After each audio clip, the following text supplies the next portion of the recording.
Jack London's To Build a Fire was initially published in Century magazine in 1908. This short story is about a man whose ambition to reach the campsite through the Yukon Trail was unreasonable.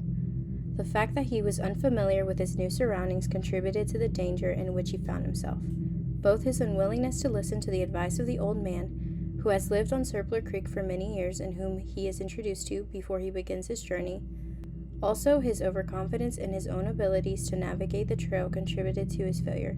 He was ultimately defeated by the frigid weather and the powers of nature. As a result, he did not survive.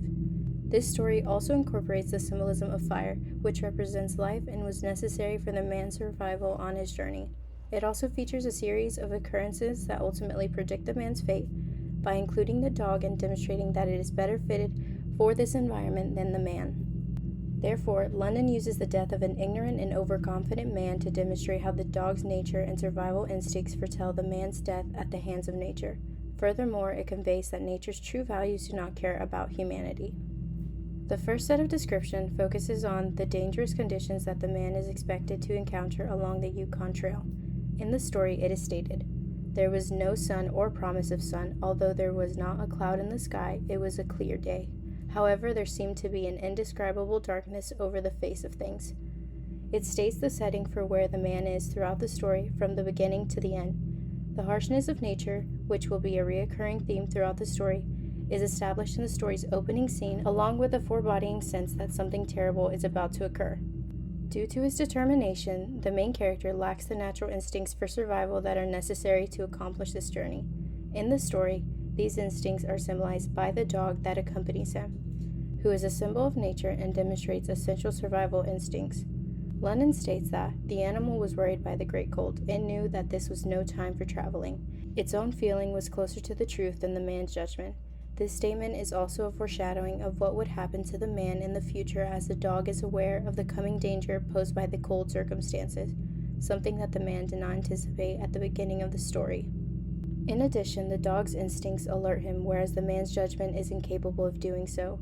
However, the animal sensed the danger. Its fear made it question eagerly every movement of the man, as if expecting him to go into camp or to seek somewhere and build a fire.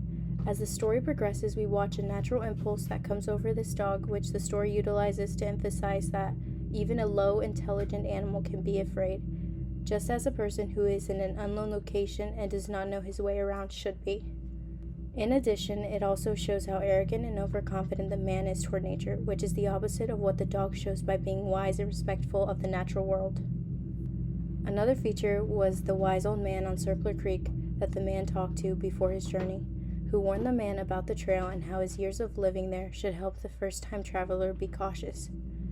However, the man disregarded the wise old man's advice, resulting in his ultimate demise. In the story, the man had been very serious when he said that no man should travel alone in the country after 50 below zero.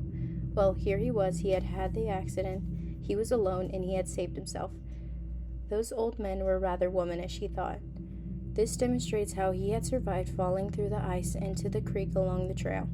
Also, this explains that due to him ignoring the elderly man's warning, it nearly cost him his life, and illustrates how his confidence and lack of respect for nature, even despite a scare, will lead to a larger catastrophe later in the man's journey. The man's judgment was later put to the test when he was unable to start a fire. According to the story, it was like hearing his own judgment of death, which suggests that if the man does not have access to this fire, he will perish, since his hands and legs turn numb as he fought throughout the story with the freezing temperatures. Also, to the man and the dog, both of whom are characters in this story, fire represents life. According to the story, never in the dog's experience had it known a man to sit like that in the snow and make no fire. In other words, the man's hands got numb as he was attempting to build a fire, and his inability to do so ultimately led to his death. Also mentioned in the story was, and still later it moved close to the man and caught the smell of death. This made the animal back away. A little longer it delayed, howling under the stars that leaped and danced and shone brightly in the cold sky. Then it turned and ran along the trail toward the camp it knew, where there were the other food providers and fire providers. This statement illustrates how nature doesn't care about the fate of humanity. As the man is no longer moving and the stars up above keep moving, showing how the natural world moves on and the man's life has come to an end. It also demonstrates the shifts in the dog's attitude that highlight that the dog doesn't care about the man's death and moves on as he seeks out food and fire from another provider. additionally demonstrating that the urge for survival is based on the exchange and change of resources. Through the character he develops, Landon demonstrates how ignorance and arrogance may lead to an individual's demise. The natural environment in which the protagonist is submerged and the experiences he encounters throughout his journey serve to accentuate the setting. Also, To Build a Fire looks to be about a man who perished because he did not listen to the other characters. Nonetheless, it becomes evident that the characters' decisions can impact their lives. Furthermore, according to the story, the brief day ended in a long evening, which implies that life is short and can be gone forever, and that the man's trek, which he believed would be straightforward and reasonably quick, was impossible for him to complete. People must be aware of the force that nature possesses, as opposed to being ignorant of it or overconfident in themselves. If they don't, their lack of judgment will ultimately lead to their demise.